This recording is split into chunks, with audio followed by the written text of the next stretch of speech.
P. Diddy a été reconnu pour avoir découvert de nombreux artistes légendaires comme Usher et a également été reconnu pour avoir ruiné la vie de nombreux autres artistes. Ces derniers temps, il a été accusé par plusieurs personnes d'être un prédateur qui s'en prend aux jeunes hommes et femmes qui cherchent à réussir dans l'industrie. Il les séduit et tente de les contraindre à avoir des relations sexuelles avec lui avec la promesse de changer la trajectoire de leur carrière. Il a été accusé de contrôle et honnêtement, rien de tout cela n'est nouveau. En fait, ces rumeurs existent depuis plus longtemps que la plupart des personnes qui regardent cette vidéo ne sont en vie. Alors, Diddy est-il vraiment un prédateur ou est-ce que les gens hallucinent? Salut à tous et bienvenue sur Vraie Histoire de Star, la chaîne YouTube qui dévoile la face cachée des célébrités. Aujourd'hui, nous plongeons dans l'univers de P. Diddy. Alors, si vous êtes nouveau sur la chaîne, n'oubliez pas de vous abonner et d'activer la cloche de notification pour ne manquer aucune de nos prochaines vidéos. Sean John Combs est né le 4 novembre 1969 dans le quartier de Harlem à New York.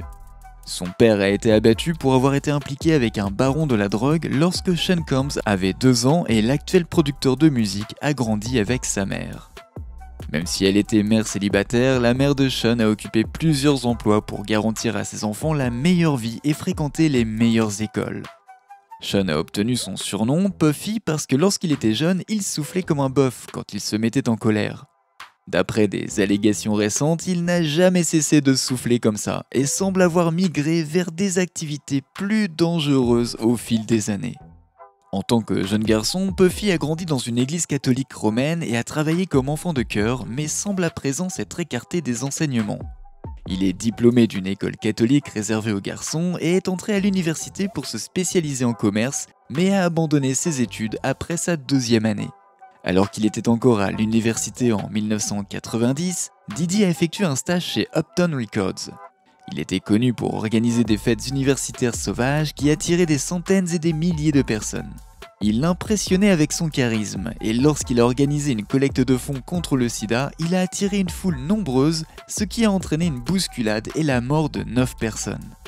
Tout en travaillant chez Uptown, il a contribué à développer le talent de Mary J. Blige et Joe Desi.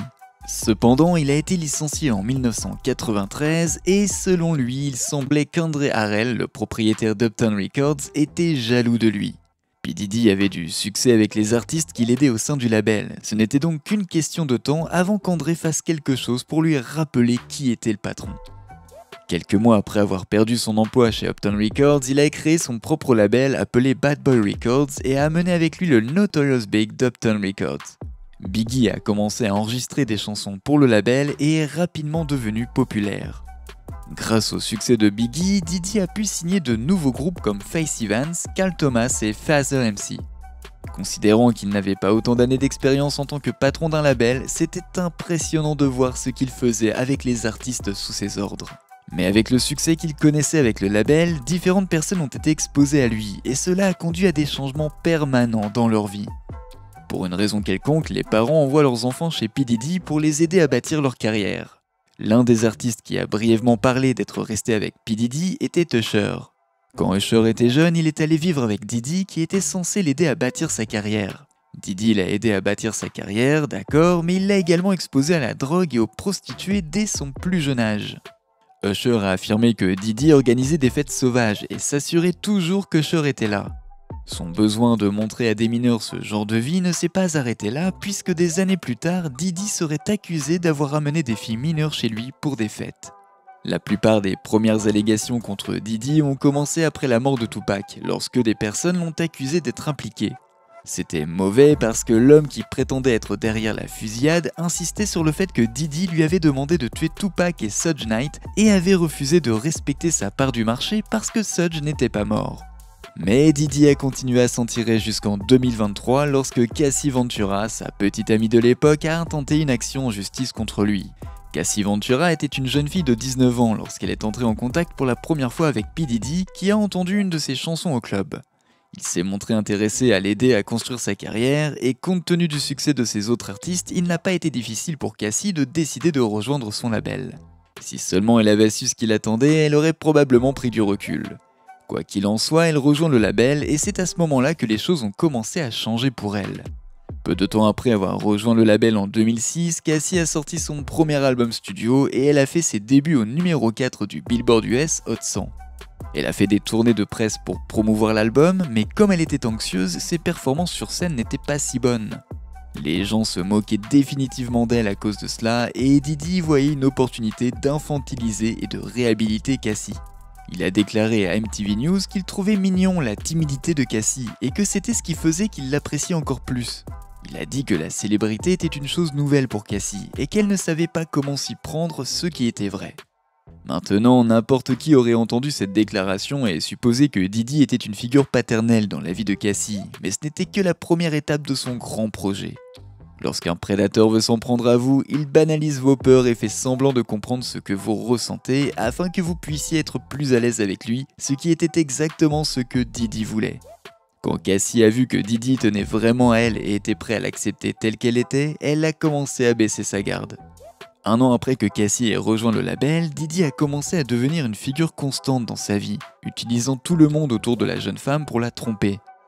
En novembre 2006, il a demandé à Cassie d'interpréter avec lui sa chanson Come To Me pour les MTV Europe Music Awards, et pendant les répétitions de la chanson, il se promenait avec une robe de chambre, affichant son style de vie coûteux à une Cassie impressionnable. Tandis que Cassie se faisait coiffer et maquiller pour le spectacle, les employés ont commencé à lui dire que Diddy s'intéressait à elle. Mais elle a ignoré leur ragot en raison de la grande différence d'âge de 18 ans qui les séparait.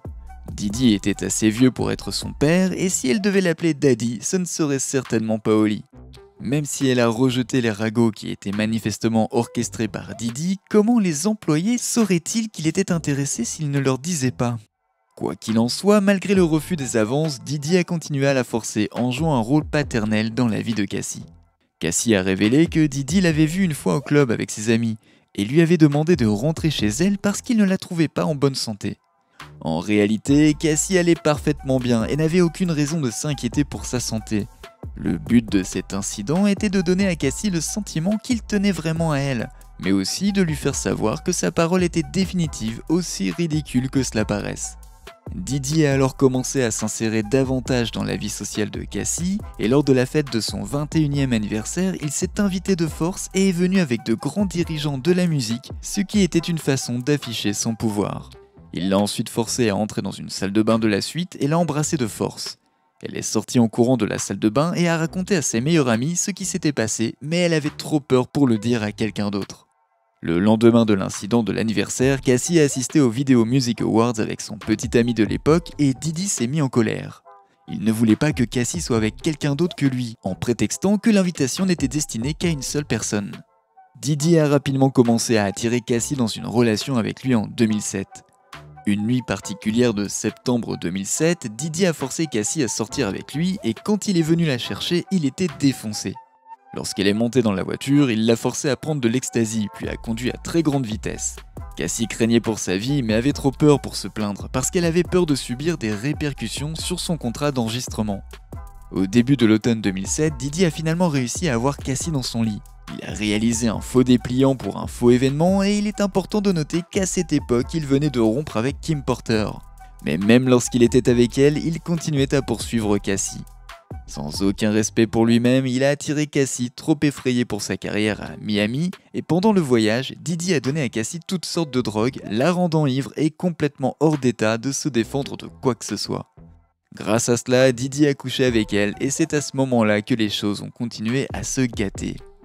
Par la suite, Cassie a noué une relation avec lui parce qu'à la minute où leur relation a démarré, il n'y avait plus de retour en arrière possible.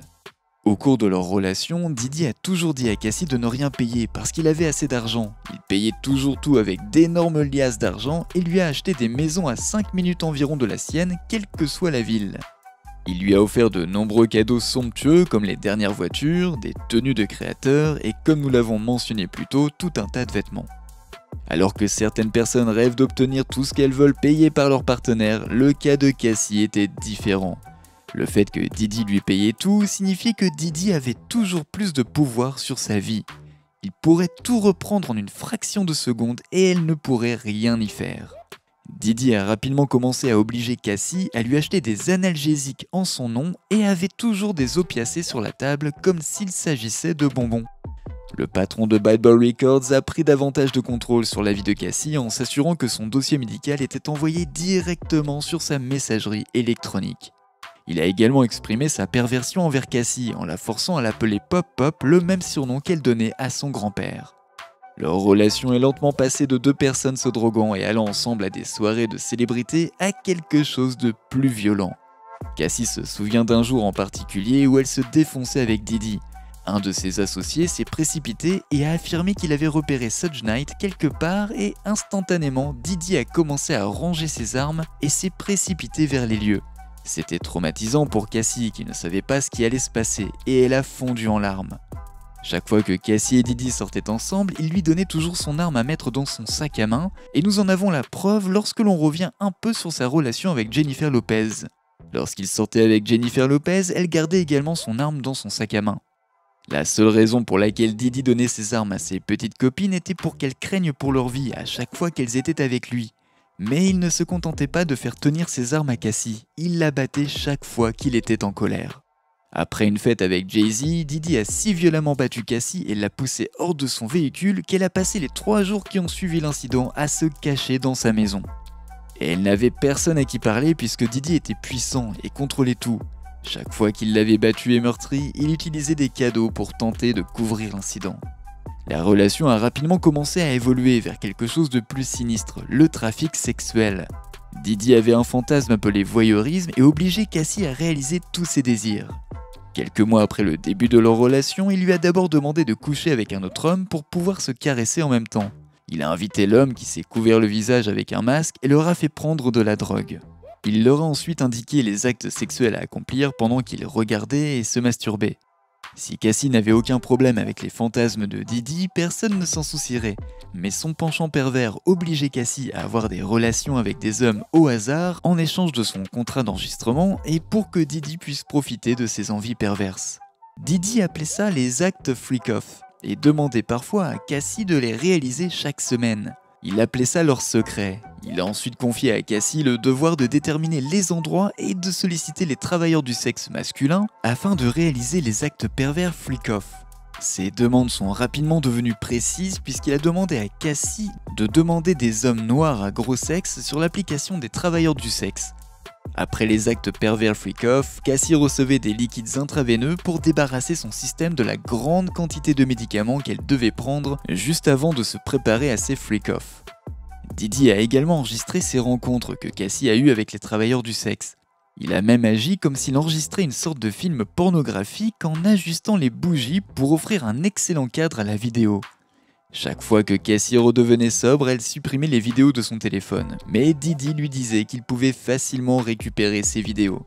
Une fois, alors qu'ils étaient dans un avion, il l'a forcé à regarder l'une des vidéos perverses, lui faisant comprendre qu'il pouvait lui faire n'importe quoi, et lui montrer que c'est lui qui avait le contrôle. Au fil des années, Cassie est devenue insensible aux coups et aux abus sexuels. Diddy avait menacé de ruiner sa vie et sa carrière si jamais elle le quittait, et connaissant le genre de relation qu'il entretenait en haut lieu, elle avait trop peur pour s'enfuir. Tout le monde autour de Cassie et Diddy était au courant des abus, mais personne n'a jamais rien fait. En fait, chaque fois qu'elle s'enfuyait, il la convainquait de revenir. Elle a tenté de s'échapper pour la première fois en 2011 et s'est impliquée avec Kid Cudi. Lorsqu'elle s'est remise avec Diddy, il a retrouvé les appels et les courriels que Kid Cudi avait échangés avec Cassie, et en colère, il a tenté de poignarder Cassie avec un tire-bouchon, mais elle a réussi à s'échapper. Cassie s'est enfuie chez Kid Cudi, et certains membres du personnel de Diddy sont venus la convaincre que Diddy n'était pas si en colère que ça et qu'ils avaient juste besoin de parler. À son retour, il l'a battue et elle a dû s'enfuir chez sa mère dans le Connecticut qui a pris des photos de son corps meurtri. Cette année-là, lors de la Fashion Week de Paris, il a menacé de faire sauter la maison de Kid Cudi alors qu'il se trouvait chez ses amis. Et le même jour, la voiture de Kid Cudi a explosé, ce qui était un signe pour Cassie qu'elle ne pouvait pas se permettre de quitter Diddy. En 2015, Cassie s'est enfuie chez son ami après que Diddy l'ait presque tué dans un hôtel. Elle a ensuite été retrouvée par James Krause, le président de Bad Boy Management, qui lui a dit que si elle ne répondait pas aux appels de Diddy, son single ne sortirait pas. Une femme qui travaillait chez Sony Records l'a également appelé pour lui proférer les mêmes menaces. Et il semblait que c'était ainsi que sa carrière se terminerait si elle quittait Diddy qui voulait visiblement cacher les abus et pas nécessairement parce qu'il se souciait d'elle. Finalement, en septembre 2018, elle retrouve Didi dans un restaurant italien pour mettre complètement fin à leur relation. Ils sont ensuite allés chez elle et il s'est introduit de force dans la maison et l'a violée. C'est à ce moment-là qu'elle a abandonné les maisons et les voitures qu'il avait payées et a conclu des contrats pour quitter Bad Boy Entertainment. Cassie a réussi à s'échapper, mais les abus de Didi ont eu un impact à long terme sur sa santé mentale et son bien-être. L'histoire de Cassie est effrayante à aborder en détail, et le fait qu'elle ait eu l'audace de poursuivre Didi en justice a incité d'autres victimes à se manifester. Une autre victime qui a poursuivi Didi en justice était le producteur Lil Rod. Selon le procès de Lil Rod, Didi l'a forcé à rester chez lui pendant qu'il travaillait sur l'album du producteur. Pendant son séjour chez Didi, Lil Rod a été exposé à la drogue et des filles mineures assistaient toujours aux soirées endiablées de Didi. Quand Didi n'organisait pas de fête, il tentait de séduire Lil Rod et promettait de faire de lui un grand producteur s'il faisait l'amour. Il lui a même montré une vidéo d'un collègue producteur, Stevie G, en train de coucher avec un homme et a essayé de le convaincre que c'était normal dans l'industrie. Lorsque Didi n'a plus réussi à joindre Lil Rod, il a utilisé la sœur cadette de Young Miami, London, pour continuer la séduction. Alors que tous ses plans échouaient, Didi commençait à menacer de ruiner la carrière du producteur. Il a également essayé de prostituer Lil Rod auprès d'un autre directeur musical et le producteur a simplement dû se forcer à rire de cette situation. Didi est conscient de son influence dans l'industrie et a réussi à devenir l'un des hommes les plus redoutés du hip-hop. Mais il utilise cette même influence pour opprimer les personnes qu'il devrait soutenir et compte tenu du nombre de personnes qui sont au courant de ses actes mais restent silencieuses, il est évident qu'il existe encore de nombreuses célébrités comme lui dans l'industrie.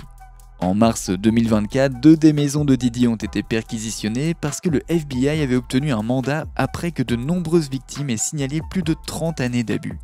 Il a été accusé de trafic sexuel et sur la base des poursuites intentées par Cassie et Lil Rod, l'affaire pourrait être bientôt résolue.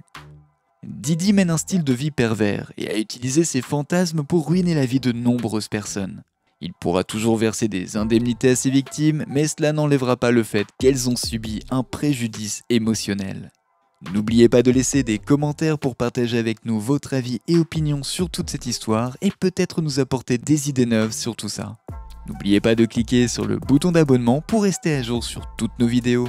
À bientôt.